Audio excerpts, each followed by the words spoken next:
नेवासा तालुक्यातील गोणेगाव चौफुला येथील श्री विठ्ठल रुक्मिणी आध्यात्मिक केंद्र संचलित येथे श्रावण मासानिमित्ताने आयोजित अखंड हरिनाम सप्ताह व ग्रंथराज ज्ञानेश्वरी पारायण सोहळ्याची सांगता आश्रमाचे प्रमुख महंत हबप भगवान महाराज जंगले शास्त्री यांच्या काल्याच्या कीर्तनाने दहीहंडी फोडून करण्यात आली। यावेळी झालेल्या काल्याच्या कीर्तनात भगवान महाराज जंगले शास्त्री यांनी भगवान श्रीकृष्ण परमात्माचा अवतार व त्यांनी गोकुळात केलेल्या लीला आणि खोड्या अशा बाललीलांचे वर्णन प्रमाण देत केले। काल्याची दहीहंडी फोडून भगवान श्रीकृष्ण परमात्म्याचा व श्री संत ज्ञानेश्वर महाराजांचा जन्मोत्सव साजरा करण्यात आला।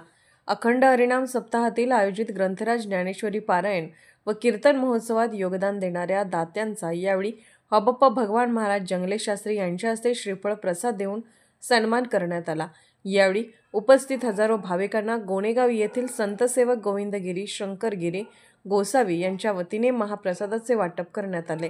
यावेळी झालेल्या अखंड हरिनाम सप्ताहाच्या सांगता प्रसंगी हनुमानगडाचे उत्तराधिकारी हबप संतोष महाराज चौधरी व दामजी महाराज पठाडे यांच्यासह उपस्थित भाविकांच्या हस्ते रामकृष्ण आश्रमाचे प्रमुख वेदांताचार्य भगवान महाराज जंगले शास्त्री यांचे संतपूजन करण्यात आले।